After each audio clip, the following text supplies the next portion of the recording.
नमो रत्नत्रियाय।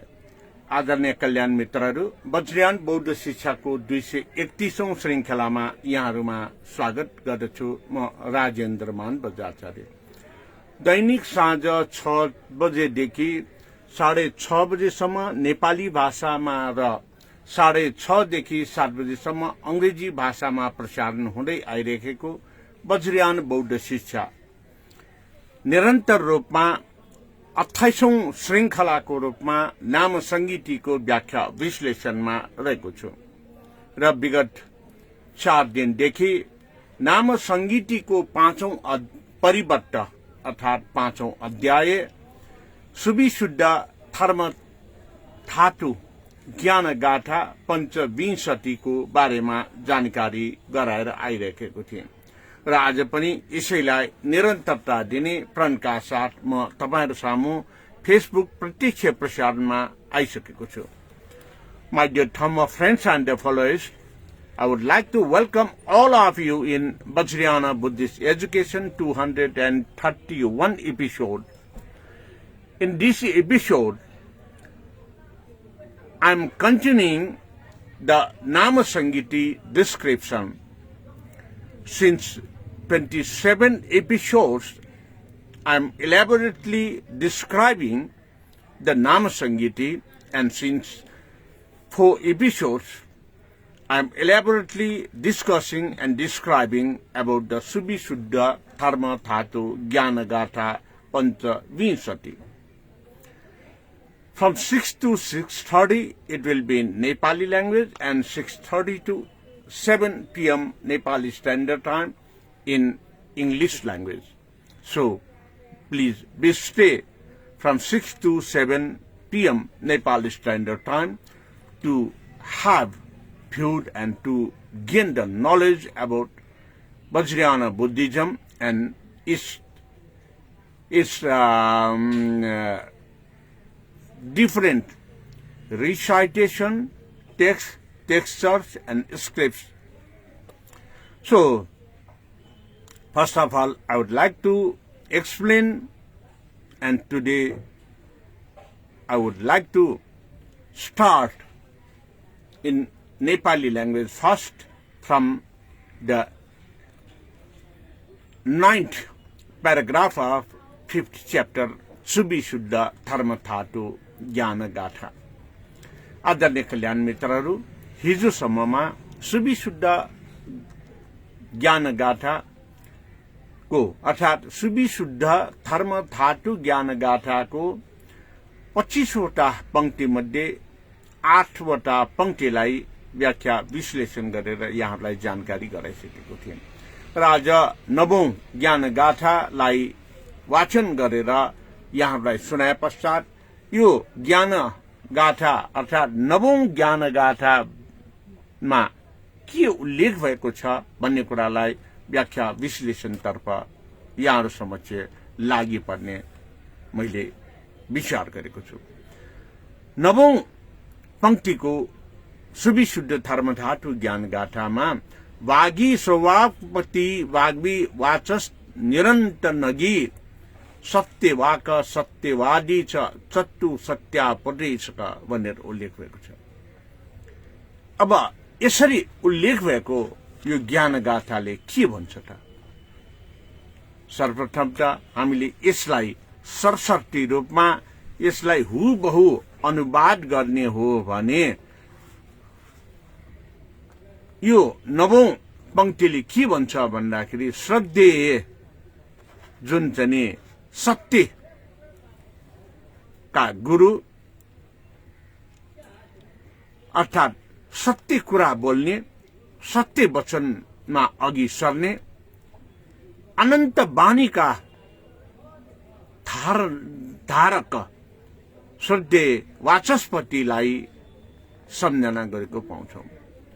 वाचस्पति watch अर्थात बोली, जसको बोली सधैँ सत्य हुने गर्दछ, जसको बोली सधैँ शुद्ध हुने गर्दछ, उहाँ नै यो महत्वपूर्ण रूपमा यो नाम संगीतिको सुविशुद्ध धर्म धातु ज्ञान गाथाका आधिपत्य हुनुहुन्छ भनेर यसले हामीलाई बोध गराएको छ। उहाँ वाचस्पति, सत्य बस्ने, सत्य बोली, सत्य वचन, शुद्ध बोल्ने, सधैँ नै सत्यको कुरामा मात्रै अग्रसर हुने गर्दछ। निडर निर्भयका साथ जस्तो सुकै मार आए तापनि, जस्तो सुकै हावाहुरी आए तापनि सत्यको मार्गमा अग्रसर हुन, सत्यमा अडान लिन, सत्यमा अघि सर्न र सत्य बोल्न कहिल्यै उहाँले दुविधामा पर्नुहुन्न। तसर्थ यो सत्य भन्ने कुरा हामीले कहाँबाट सिक्यौं त भन्दाखेरि युनिभर्सल ट्रुथ अर्थात सधैँभरि सत्य हुने कुराहरूलाई नै हामीले बोध गर्नुपर्छ।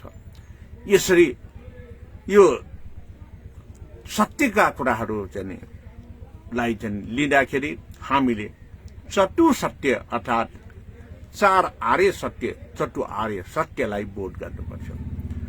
चतु आर्य सत्यलाई बोध गर्ने भनेको के त भन्दाखेरि दुःख छ, दुःखको कारण छ, दुःख निवारण गर्न सकिन्छ, निवारण गर्नको निमित्त दुःख उत्पत्ति हुने कुरालाई हामीले उत्पत्ति हुन नदिनु पर्दछ। यसरी चारवटा कुरालाई पत्ता लगाउने, चारवटा वाणीलाई शनिवारी शिरोधार्य गर्ने र गरेर बुद्धत्व प्राप्त गर्ने व्यक्ति भनेको तथागत साक्य सिंह बुद्ध हुनुहुन्छ, सम्यक सम्बुद्ध हुनुहुन्छ। तसर्थ सम्यक सम्बुद्ध तथागत साक्य मुनि बुद्ध उहाँले जुन चतु आर्य सत्यको खोजीमा किन लाग्नुभयो त भन्दाखेरि जब अशोक वाटिकामा भ्रमणमा जानुभएको थियो, यसरी अशोक वाटिकामा भ्रमणमा जाँदाखेरि बोकेर लगिराखेको लास, जुन लास चलबलाएको थिएन, चलबलाउने कुरा पनि भएन। त्यसै गरेर वृद्ध मान्छे जो लौरो टेकेर सकी नसकी हिँडिराखेको अवस्था, त्यसै गरेर एकजना बिरामी आइमाई आइयार आथा गर्दै आफ्नो पीडालाई सहन नसकेर स्वर निकालिराखेको व्यक्ति, अनि एकजना सन्त फकीर वा भिक्षु जे भए पनि गृह त्याग गरेका व्यक्ति जो चाहिँ एकदम हर्षोल्लासका साथ अगाडि बढेको देख्नु भएको थियो। यी चार कुरालाई देखेपछि सिद्धार्थ राजकुमार शाक्यमुनि गौतमले आफ्ना सारथीलाई सोध्नु भएको थियो, त्यो बोकेर लगिराखेको मान्छे किन चलाएन, किन चलेन, त्यो मान्छे किन कुप्रो परेर हिँडिराखेको छ, त्यो मान्छे किन आइयार आथा गर्दै कराइराखेको छ, त्यो के कारणले कराएको हो र अनि त्यो अन्तिम व्यक्ति किन हाँसी हाँसी अगाडि बढिराखेको छ। सारथीले अनि यी कुराहरूलाई बोध गराउनुको निमित्त जीवित प्राणी अर्थात जो जन्म हुन्छ अनित्य हो र अनित्य भनेको एक दिन जन्मेपछि उमेरको साथसाथमा ठूलो हुँदै जान्छ र यसरी परिवर्तित स्वरूपमा ऊ वृद्ध हुनुपर्छ। त्यो वृद्ध भनेको ऊ कुप्रो परेर गएको व्यक्ति जस्तै हो। एक दिन मर्नुपर्छ। त्यो बोकेर लगिराखेको व्यक्ति जसको प्राणवायु अन्त भइसकेको छ, त्यसकारण अब ऊ चल्न सक्दैन, बोल्न सक्दैन, हिँड्न सक्दैन। त्यो मृत्युवरण गर्नुपर्छ जन्मिएपछि। यो पंच तत्वको शरीर हो। पंचको तत्वको शरीरमा हामीले वातावरणसँग जानको निमित्त अघि सर्दाखेरि हामी कहिले बिरामी हुन्छौं र कहिले के हुन्छ। यसरी बिरामी भएपछि सहन नसकेर जुन पीडा हुन्छ त्यो पीडालाई स्वरमा व्यक्त गर्दाखेरि आया र आथा भनेर कराउने हो। तर त्यो अन्तिम मान्छे जो ब्रह्मचर्यमा बसेर गृह त्याग गरेर फकीर जीवन बिताइरहेको छ, विश्व जीवन बिताइरहेको छ, वा उहाँ चाहिँ सन्त हुनुहुन्छ। उहाँलाई कुनै कुराको डर छैन, चिन्ता छैन, क्लेश छैन। त्यसकारण उहाँलाई के गर्नुपर्छ के गर्नु पर्दैन पनि मतलब छैन। त्यसकारण उहाँ सधैँभरि खुसी हुनुहुन्छ। भनेपछि यी चार कुरालाई शाक्यमुनि सिद्धार्थ गौतमले सुनेपछि त्यसो भए मर्नु नपर्ने उपाय केही छ त, बिरामी हुनु नपर्ने उपाय केही छ त। अनि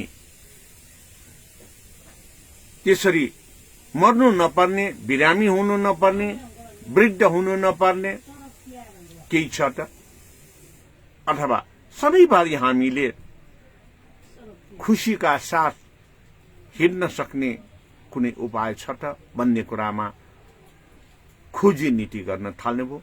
त्यसैको लागि उहाँले दरबारको सुख शैल सम्पूर्ण त्याग गरेर चतु आर्य सत्य, दुःख पाउनु नपर्ने, वृद्ध हुनु नपर्ने र मर्नु नपर्ने, खुशी सधैँ हुन सक्ने उपाय खोजीमा लाग्नुभयो। 29 वर्षसम्म दरबारमा रहनु भए तापनि, दरबारमा सुख शैल सम्पूर्ण सुविधा सम्पन्न भए तापनि त्यसलाई चाहिँ त्याग गरेर उहाँले सत्यको खोजीमा जानुभयो। त्यो सत्यको खोजी उहाँले प्राप्त गर्नु भएको भनेको चतु आर्य सत्य, चतु सत्य हो। अर्थात् जन्मेपछि दुःख हुन्छ, त्यो दुःख हुनुमा कारण हुन्छ, दुःखको कारण हुन नदिने हो भने दुःख निवारण हुन सक्छ भन्ने कुरा पत्ता लगायो। यो पत्ता लगाउनको निमित्त सर्वज्ञता हासिल गर्नु पर्यो र 6 वर्ष 29 वर्षदेखि 35 वर्षसम्म हिन्दू ब्राह्मण पण्डितहरूको ज्ञान अनुसार तपस्या गर्नुभयो। तर पनि यो चतु आर्य सत्यलाई उहाँले प्राप्त गर्न सक्नु भएन। तब आफूले ध्यान गरेको, तपस्या गरेको स्थानबाट उठेर उरुबेला गयाको नजिकमा जानुभयो, जहाँ उहाँले के प्राप्त गर्नुभयो भन्दाखेरि फल आहार र जल आहारका साथ खीर भोजन प्राप्त गर्नुभयो। त्यो भन्दा अगाडि 6 वर्षसम्म ध्यान गर्दाखेरि शाक्यमुनि सिद्धार्थ गौतमले आफ्नो जल, कुनै पनि अन्न जल, कुनै पनि खाद्य वस्तु सेवन नगरेको कारणले शरीर भनेको कंकाल जस्तै हड्डी र छाला मात्र बाँकी रहेको अवस्थामा जब उरु बेलामा जल आहार, फल आहार र खीर भोजन प्राप्त गर्नुभयो, उहाँमा एउटा अनौठो अनुभूति भयो। त्यो अनुभूति भनेको शरीरलाई निकै दुःख पीडा दिएर पनि वास्तविकता बोध गर्न नसकिने रहेछ। मृत्युवरण भयो भने त क्षण वास्तविकता बोधै नगरिकन मर्ने भयो। त्यसपछि दरबारको सुख शैललाई सम्झिने भयो। दरबारको सुख शैल कुनै पनि अभाव नहुने गरेर प्राप्त गर्दाखेरि पनि वास्तविक सत्यताको बोध नहुने रहेछ भनेर शाक्यमुनि सिद्धार्थ गौतमले बोध गर्नुभयो। त्यसपछि उहाँले बाँच्नको निमित्त केही आहार चाहिन्छ, तर अति आहार वा न्यून आहार पनि हुनु हुँदैन भन्ने कुरा बोध गरेपछि मध्यम मार्गको ज्ञान उहाँले प्राप्त गर्नुभयो र यसरी मध्यम मार्गको ज्ञान प्राप्त गरेको क्षणमा नै जब उहाँले गयाको जुन बोधी वृक्षको मुनि बस्न लागेको अवस्थामा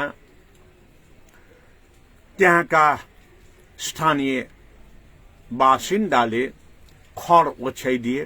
खर भनेको दुबो जस्तै घाँस हो, दुबोको जस्तै क्वालिटी भएको घाँस हो, जसलाई छाना छाउनको निमित्त तराई भेगमा प्रयोग गर्ने गरिन्छ।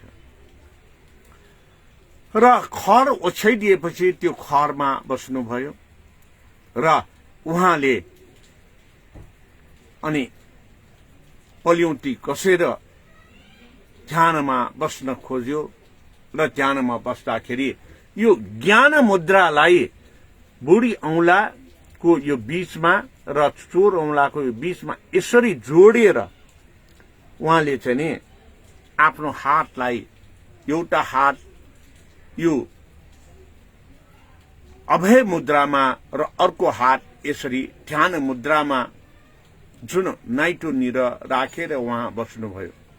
यसरी बसेपछि उहाँले ज्ञान प्राप्त गर्नुभयो। त्यो के ज्ञान भन्दाखेरि हेतु फलको ज्ञान। हेतु फलको ज्ञान भनेपछि हेतु नै हुन नदिएपछि अर्थात् कारण नै हुन नदिएपछि फल त आउने कुरै भएन। अर्थात् नराम्रो कारण हुन नदिनको निमित्त आफूले नराम्रा कामहरू नगर्ने प्रतिबद्धताका ज्ञान उहाँले प्राप्त गर्नुभयो। तसर्थ आफूमा निहित हुने दुःखलाई हटाउनको निमित्त त्यो कारण हुने रहेछ।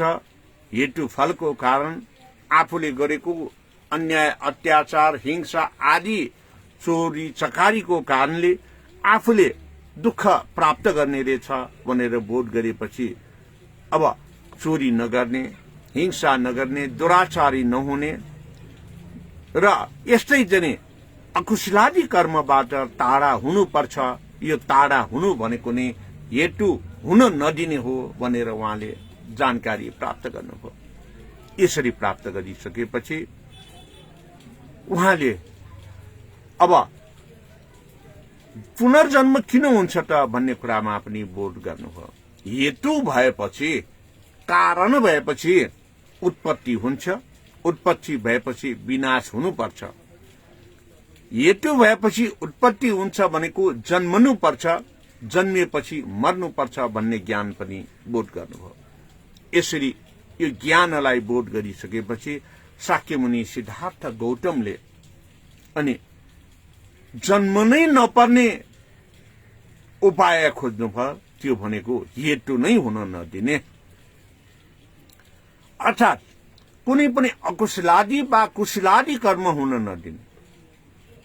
कुशलादी कर्म हुन नदिने भनेको के त भन्दाखेरि कसैलाई अप्ठ्यारो नपर्ने भए तापनि इच्छा जागृत गर्न नहुने भन्ने पनि बोध गर्नुभयो।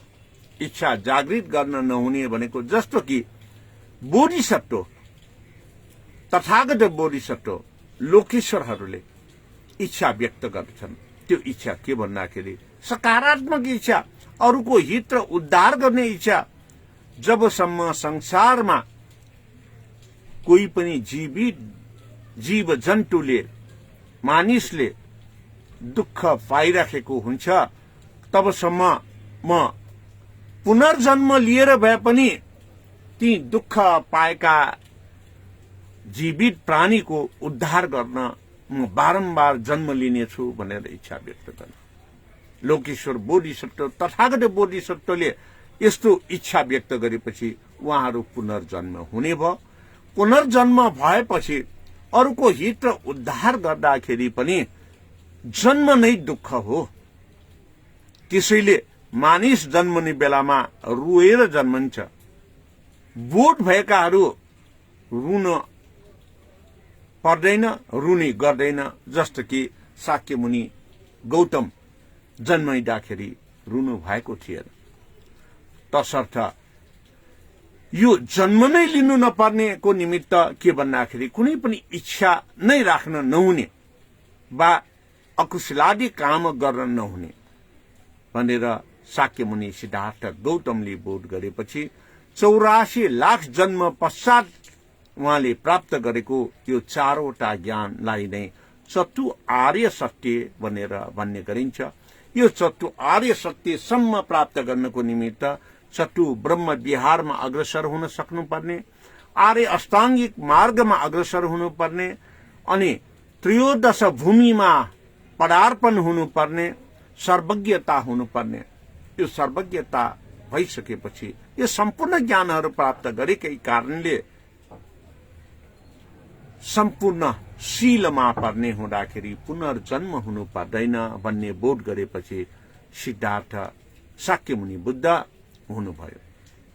तसर्थ यो नाम संहिताको 9औं पंक्ति अर्थात 5औं परिवर्तको सुविशुद्ध धर्मधातु ज्ञान गाथाको 9औं पंक्तिमा यही नै कुरा बोध गर्न, यही नै कुरालाई वाक्यको रूपमा बोध गराउने, यही नै कुरालाई अनुसरण गर्ने, यही नै कुरालाई पालन गर्ने र गराउने व्यक्ति भनेको वाचस्पति भनेर भन्नुभयो।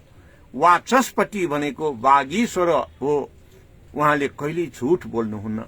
वाचस्पतिको ज्ञान भनेको सर्वज्ञताको ज्ञान हो। त्यसकारणले यसले अरू कसैको हित गर्दैन, अहित गर्दैन। त्यसकारणले सबैको हित गर्ने, कसैको अहित नगर्ने र इच्छा पनि फेरि निरन्तर नराख्ने तथागत बोधिसत्व भनेको नै गुरु वज्रसत्वको हो। यो सम्यक सम्बुद्ध शाक्यमुनि बुद्धले गुरु वज्रसत्वको यो चर्याको पनि बोध गरेको हुँदाखेरि 80 वर्षको उमेरमा उहाँ महापरिनिर्वाण प्राप्त गर्नुभयो। महापरिनिर्वाण भनेपछि पुनर्जन्म हुनु नपर्ने ज्ञान प्राप्त गरेको र त्यसैमा लीन हुनु भएको व्यक्तिको रूपमा हामीले बुझ्नु पर्दछ। तसर्थ आदरणीय कल्याण मित्रहरू, यो चाहिँ जुन चाहिँ 9औं पंक्ति सुविशुद्ध धर्मधातु ज्ञानगाथा 25को अर्थात 25वटा हरफ मध्ये यो 9औं हरफमा उल्लेख भएको भनेको वागी स्ववाकृतिपति वागी वाचस्पति निरन्तर नगी सत्यवादी सत्यवादी च चतु सत्य उपदेशक अर्थात चतु सत्य, चतु आर्य सत्यको ज्ञान पुनरुत्थान गरेर, पुनर्प्राप्ति गरेर अरूलाई पनि बोध गराउने भनेको यो सत्य उपदेशकलाई सन्धि गरेर सत्योपदेशक भनेर लेखेको। चतु भनेको चारवटा सत्यलाई आफूले बोध गरेर अरूलाई पनि बोध गराउने भनेको नि चतु सत्योपदेशक भनेर भनेको। यसको अगाडि के उल्लेख भएको छ त भन्दाखेरि सत्य वाकस सत्यवादी, सत्य मात्रै बोल्ने, सत्य वचनमा अग्रसर हुने, सत्य कर्ममा अग्रसर हुने भनेर भनेको हो। यो भनेको वागाशोक वाकिरपति वागीश्वरको सर्वज्ञता ज्ञान हासिल गरेको व्यक्ति उनै हुन् जसलाई वाचस्पति भनेर मान्य गरिन्छ। तसर्थ आदरणीय कल्याण मित्रहरू, यसरी यो नाम संहिता सुविशुद्ध धर्मधातु ज्ञानगाथा 25को 9औं हरफमा यो सत्य मार्गमा अगाडि बढ्ने, सत्यको निमित्त मात्रै सधैँ चाहिँ लाग्ने हुँदाखेरि नै के हुन्छ त भन्दाखेरि कसैको अहित हुँदैन। कसैको अहित नभएपछि के भयो त भन्दाखेरि पाप भोग गर्नु पर्दैन। पाप भोग नगर्नको निमित्त अहित नगर्ने व्यक्तिको के हुन्छ त सत्यको मार्गमा लाग्ने व्यक्तिको फेरि पुनर्जन्म हुनु पर्दैन। पुनर्जन्म हुनु नपर्ने भनेको नै दुःखबाट मुक्त हुनु हो, महापरिनिर्वाणमा अग्रसर हुनु हो। तर श्रावक यानमा जस्तो आफू एक्लै मार्गस्थ भएर अरहत हुने ज्ञान शाक्य मुनि बुद्धले प्राप्त गरेन। उहाँले प्राप्त गरेका सम्पूर्ण ज्ञानहरू अरूलाई पनि निरन्तर सिकाउँदै, अर्थात् जुन चाहिँ 35 वर्षको उमेरदेखि 80 वर्षको उमेरसम्म, अर्थात् 45 वर्षसम्म उहाँले अरूलाई यिनै उपदेशहरू दिए। यिनै उपदेश भनेको त्यो आर्य सत्यको उपदेश। दुःख छ, दुःखको कारण छ, त्यो कारण हुने, उत्पत्ति हुने स्थान छ, त्यो उत्पत्ति नै हुन नदिन सकिन्छ। त्यो उत्पत्ति हुन नदिने हो भने दुःख भोग गर्नु पर्दैन भनेर उहाँले जुन ज्ञान प्राप्त गर्नुभयो त्यो ज्ञान सबैलाई दिनुभयो र उहाँले सकेसम्म सबैको हित र उद्धार गर्नको निमित्त उहाँले खोज्नुभयो। त्यसैले अहिले यो 21औं सदीमा हामीले यसरी यो इन्टरनेटको माध्यमबाट एउटा सानो डिभाइस मोबाइलले पनि संसार अर्थात् अझ अन्तरिक्षमा समेत यसरी बोलेका कुराहरू पुर्याउन सकिन्छ। तर त्यो बेला त्यस्तो सुविधा थिएन। यदि शाक्यमुनि सिद्धार्थ गौतमबाट बुद्ध बनिसकेपछि बहुजन हिताय बहुजन सुखायमा मात्रै सीमित रहेको भए वा सर्वजन हिताय सर्वजन सुखायमा मात्रै सीमित रहेको भए उहाँले ब्रह्माण्डलाई नै शक्तिमा अडिग रहनुपर्छ भनेर ज्ञान दिने थिएन होला। अरूलाई सकेसम्म धेरैलाई जने यो जने उद्धार गर्दै आफ्नो साथमा निर्वाण मार्गमा लैजानुपर्छ भनेर उहाँले सोच्ने थिएन होला। तसर्थ शाक्य मुनि बुद्धले के भन्नुभएको थियो भन्दाखेरि आफ्नो अन्तिम क्षणमा जो व्यक्तिले धर्म उपदेशलाई सुनेर त्यसलाई आफ्नो निमित्त प्रयोग गर्छ र अरूको निमित्त पनि प्रयोग गर्छ, यसरी प्रयोग गर्ने व्यक्तिले यदि त्यसले उपलब्धि हुन्छ भने प्रयोग गर्नुपर्दछ, गर्छ र उपलब्धि छैन भने प्रयोग नगरे पनि हुन्छ भनेर एउटा सत्य वाक्य बोल्नु भएको थियो। यसरी सत्य वाक्य मात्रै होइन, म मात्रै निर्वाणमा जाने होइन, सबै नै निर्वाण पथमा जानुपर्छ। यदि दुःख भोग नगर्ने हो भने, जन्म नलिने हो भने, तसर्थ त्यसको लागि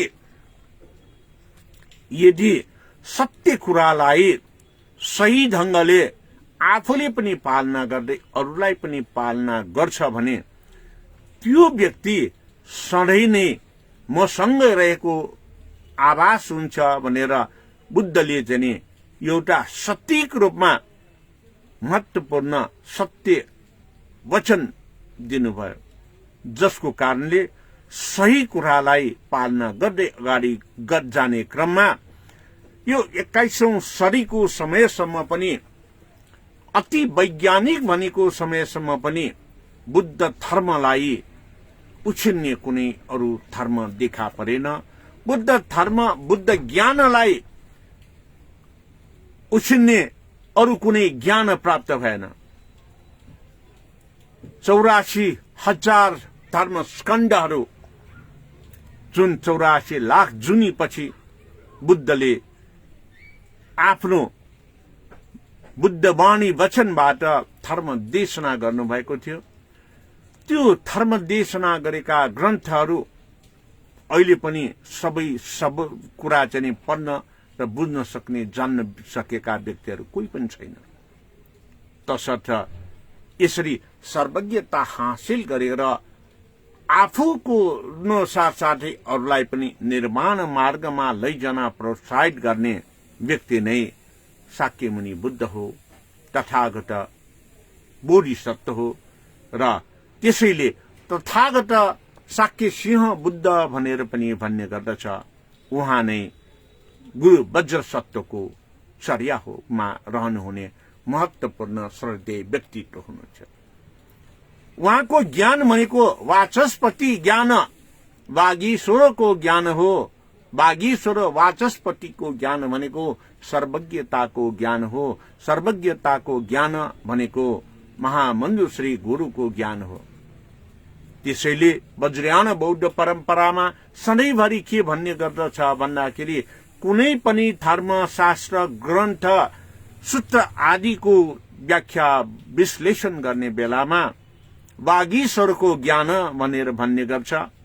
अनि यो वागीश्वरको ज्ञान फलानको अध्यसनामा अनुरोधमा शाक्यमुनि बुद्धले आफ्नो धर्म देशनामा भन्नुभएको र यस्तो उदाहरण दिनुभएको र निर्माण मार्गमा जानको निमित्त त्यसलाई सही ढंगले पालना गर्नुपर्छ भनेर भन्नुभएको भनेर जुन जानकारी गराउने प्रचलन प्राचीन समय अर्थात विपश्ची बुद्ध सत्य युगदेखि अहिलेसम्म निरन्तर रहेको छ। नेपाल मात्रै त्यो देश हो जुन देशमा सत्य युग विपश्ची बुद्धदेखि निरन्तर रूपमा बुद्ध धर्मले यो धर्म संस्कृति परम्परा संस्कारको प्रचलनबाट अज्ञानीलाई देवता भनेर पूजा गराएर पछि ज्ञान दिइसकेपछि दर्शनले त्यो देवता होइन भनेर बोध गराएर निरन्तर अग्रसरता दिइराखेको देश विश्वमा एउटै मात्र छ, त्यो नेपाल हो। यो सम्भव भयो वज्रयान बौद्ध संस्कार धर्म संस्कृति धर्मकै कारणले। तसर्थ आदरणीय कल्याण मित्रहरू, यसरी यो वज्रयान बौद्ध धर्मले जुन शाक्यमुनि बुद्धले धान्य कतक पर्वतमा मन्त्र नय तन्त्र नय जन्त्र नय यन्त्र नयको आधारमा धर्म देशना गर्नुभएको थियो। यो धर्म देशनाले आफू मात्र निर्वाण मार्गमा जाने होइन, अरू सम्पूर्ण नै सकेसम्म बढीलाई आफ्नो साथमा निर्वाण मार्गमा लैजानुपर्छ भनेर भनेकै कारणले वज्रयान बौद्ध धर्मका गुरु वज्राचार्य, जसलाई वज्रयानको आचार्यत्व प्राप्त गरेको व्यक्तिले सधैँभरि आफ्ना यजमानहरूको दुःख पीडालाई हटाएर यजमानहरूलाई बुझाएर यजमानहरू समेतलाई आफ्नो साथमा निर्वाण मार्गमा लैजाने प्रयत्न गर्ने गर्दछ। तसर्थ वज्रयान भनेको एउटा प्रयोगाभ्यास हो। वज्रयान भनेको प्रयोगाभ्यासबाट प्राप्त प्रतिफल यदि सकारात्मक छ भने आफू र अरूको हितको निमित्त प्रयोग गर्ने धर्म हो।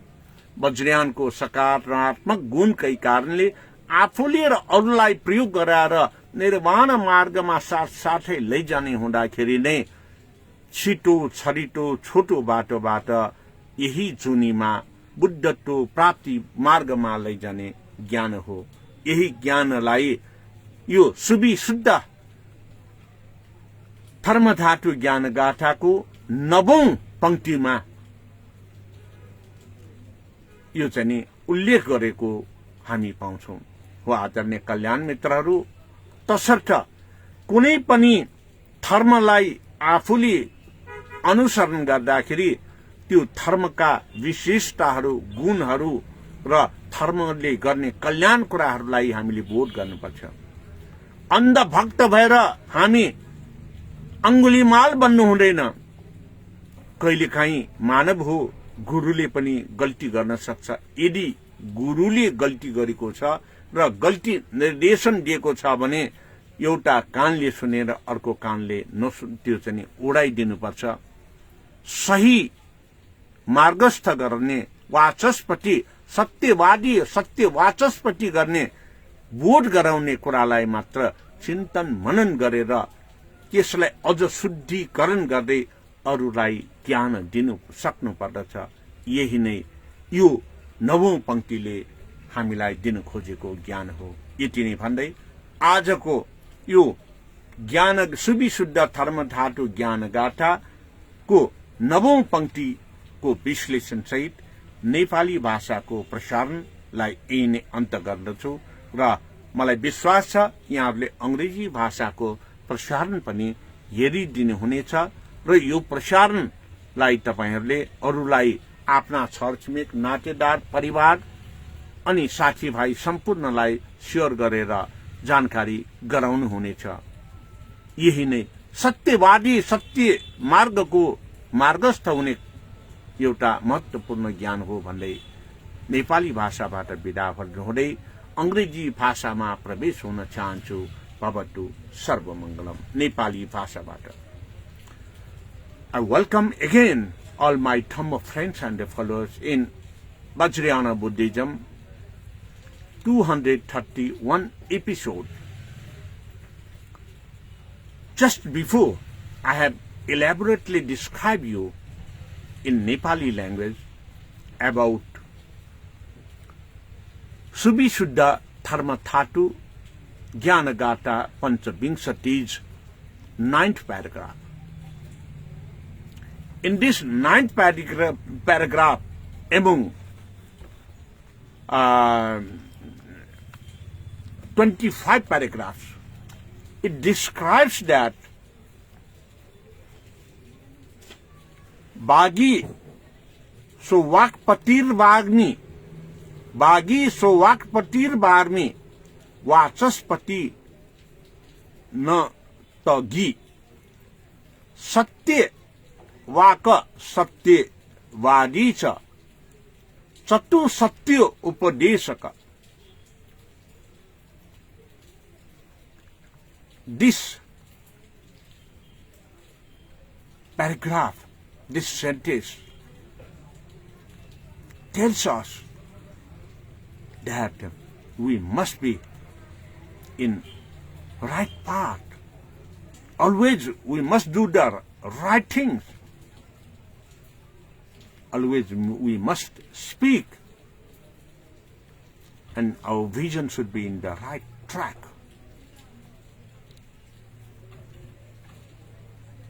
These, all the right track, right vision, right walk, right speech, these all the phenomena of Vagiswara. Vagiswara means Guru Mahamanjusri, Bodhisattva. The knowledge and wisdom and the practice of Guru Mahamanjusri is the reflection for the enlightenment.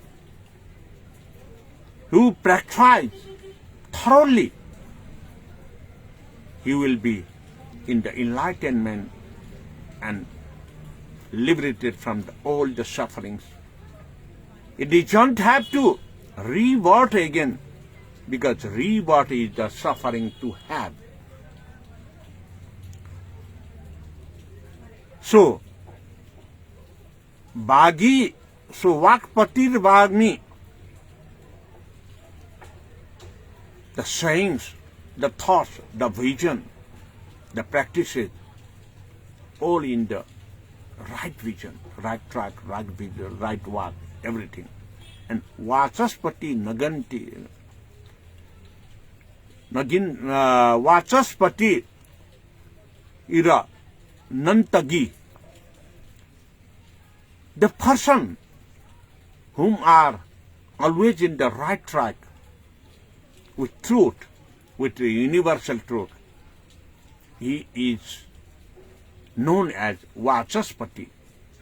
Vachaspati means he always speaks the truth. He knows everything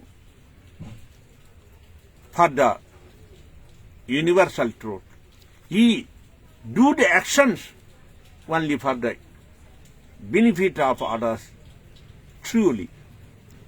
So that kind of personality, the scholar, is known as Vachaspati. His action always in the right track, right true vision, right action to help to liberate all the sentence from the sufferings. So, like that person is Satya Vaka. He always speaks the truth, never he speaks except the truth. He always speaks the truth. Because of wind energy, light energy, and everything, the Maharaj, the enemies, whatever may come dear, he never in dilemma to speak, to walk on the right path. On the true base, he will do. Satya Badicha. Always he practice, always he go forward in the right track with true speaking for the betterment of other sentence being. That is why Sakyamuni Buddha also had done the practice of this Satyavadi, Satyavadispati. He re-knocked his mind when he was prince and wandering towards the Ashok garden. At that time he had seen four things. The four men are carrying a lying man, laying man. He doesn't move. Another he saw with help of stick, with like this bowing. A man is walking. He saw another, the woman, crying with very painful sufferings. And a holy man, very pleasant in face.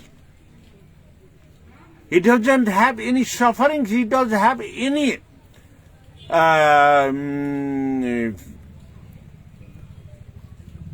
weakness, and he is very pleasant. Seeing these four things, Siddhartha Gautama asked to his Sarathi that why the lame man carried by four men doesn't move. Then Sarathi replied to Prince Siddhartha that after exit of his prana vayu, the life energy, he doesn't move. Now he is dead. One day we have to go on that path. On the same way, with the help of a stick, with bending his body, an old man is walking. For this, Sarathi tells that our life is continuously changing, anitya. That's why one day we also have to be an old, like a such, that old man who will also be the same. At a time we lost everything, our energy, we will be weak. That's why that an old man is bending his body with and walking with the help of the stick. One day it is also possible in our life. The thirdly, the painful crying of a lady, women.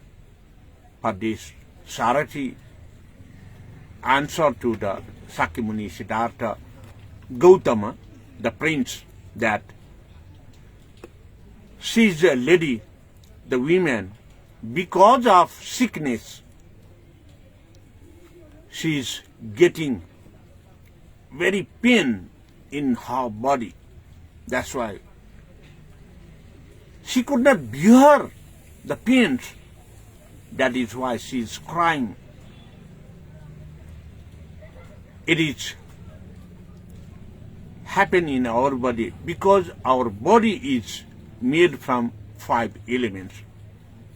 The fire elements, the sky elements, the air elements, the water elements, and the earth elements.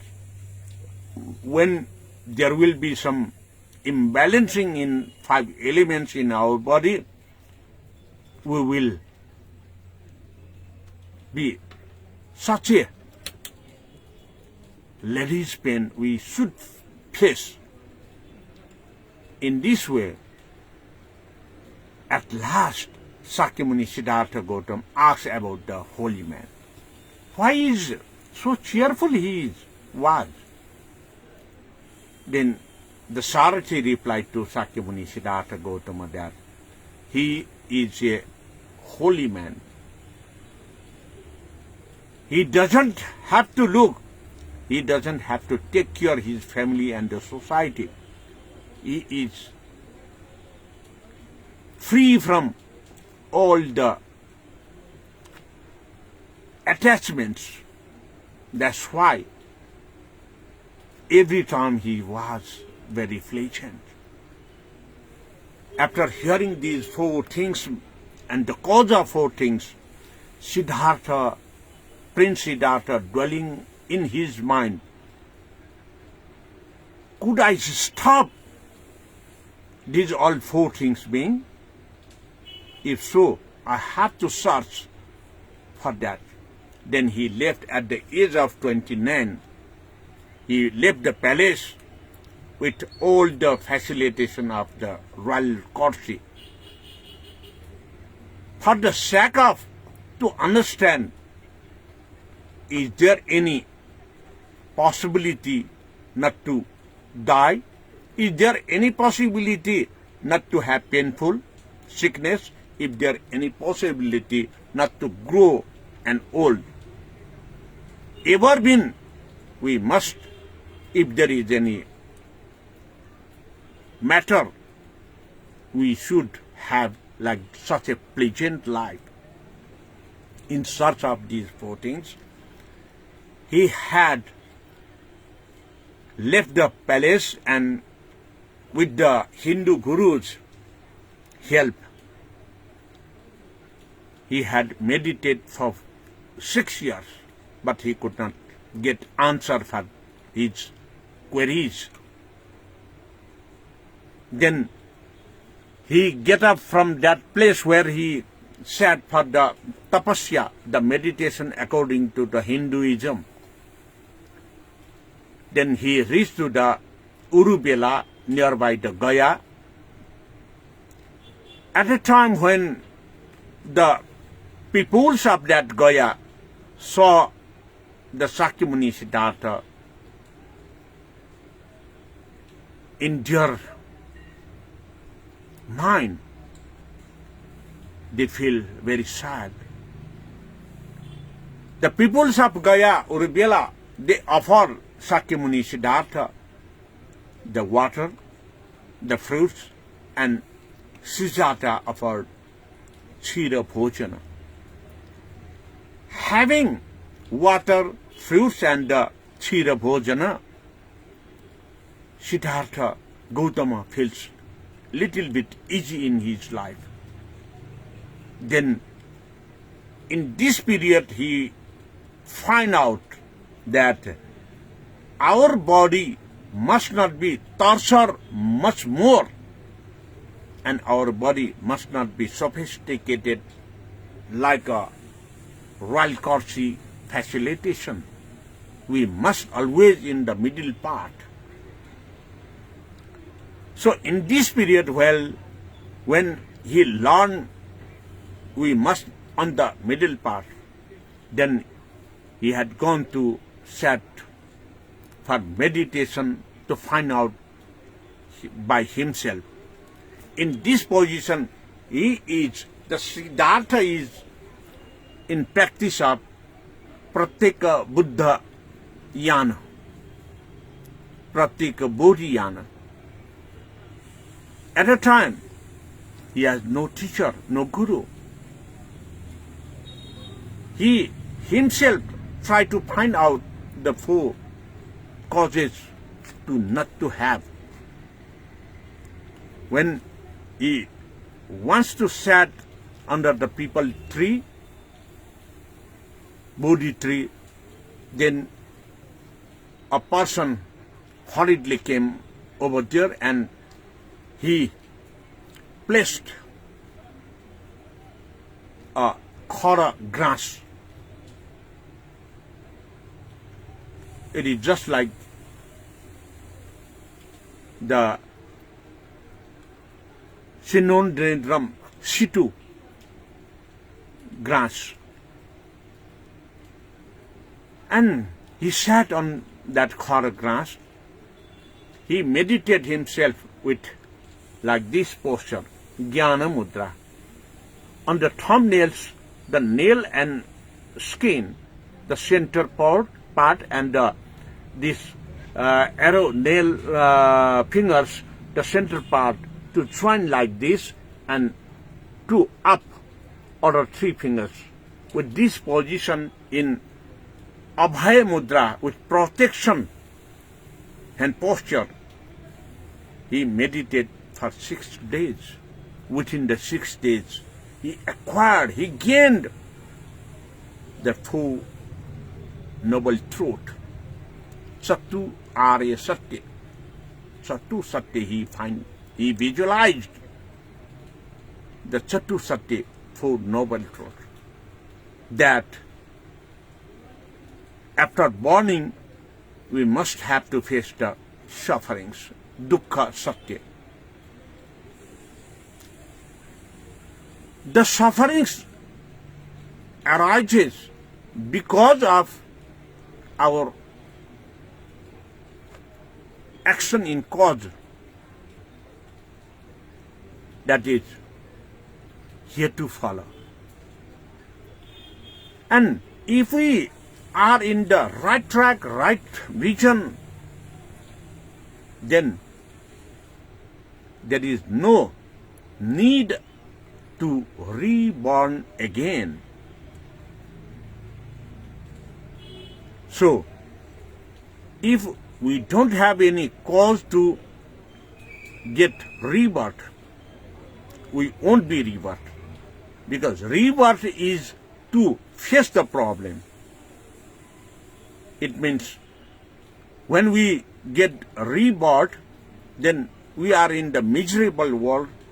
Because of the miserable world and our past cause and effects, we are in the surrounding and the sufferings. We must have to face the sickness, illness, and the changing life. That's why there is sufferings, there is cause of suffering.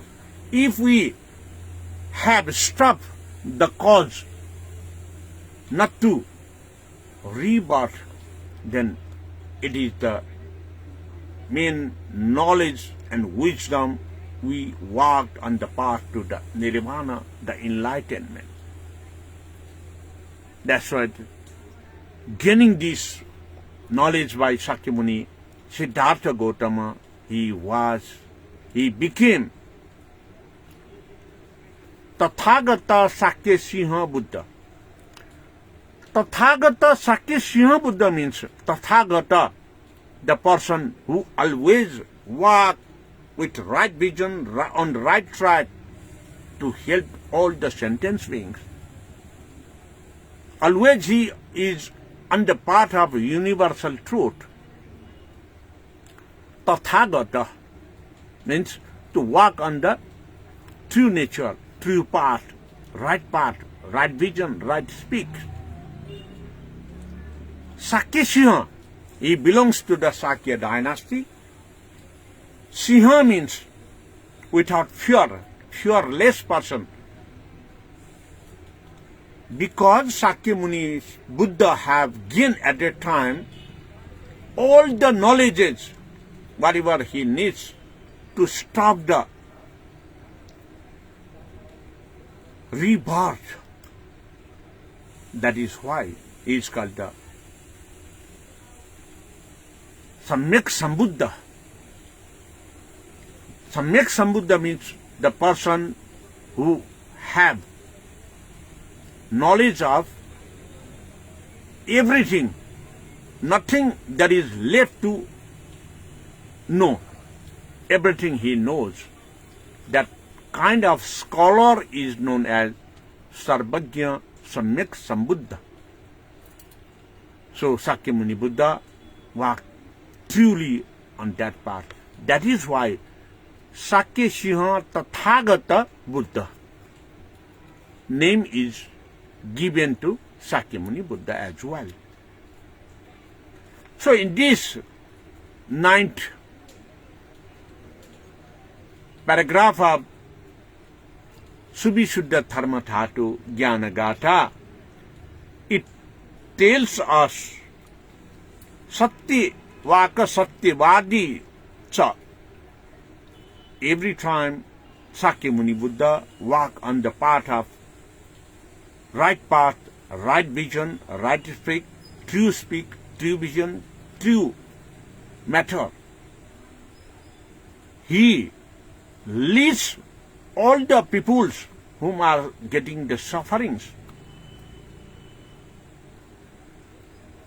In that period of 2,600 years ago also, there is no facilitation about the traveling. There is no means and methods to travel. And there is no means and method to provoke. Like today I am giving you these discourses, this teaching with the help of one simple mobile, with the help of internet.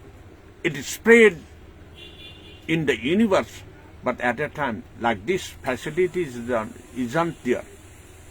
Again, even then, Sakyamuni traveled around the world because of his trueness, right path, right walk, true vision. There is no vision in 21st century also could overcome the Sakyamuni's 84,000 religious scriptures. That's why still in this 21st century, Sakyamuni Buddha is giving us with very close to us. He always guided with his knowledge to us for the right path. So, my dear Dhamma friends and the followers, these Vaki Sokpati Vagmi Vachaspati Naginti Nantagi Satyavaka Satyavadi Cha Chatu Satyupadeshaka, this 9th paragraph of Subhishuddha Dharmadhatu Jnanagatha teaches us to liberate from all the sufferings, not to have cause and for that effect to rebirth. That's why Nama Samhiti every time tells us the right vision, right track, true things, true lead. Not only he himself, the Sakyamuni, go forward. He teaches at Thanyakati Katak Parvata with the vision of Guru Vajra Sattocharya to apply himself the result, good result, he teaches to others and leads along with him to go forward for the enlightenment. At the end of his life, when he was in the last time just to go in Mahaparinirvana, he said to his followers, he given discourses to his followers that if you followed my discourses, if that is good for you, you must follow. If that is not good for you, you must not follow. He said in very true sense.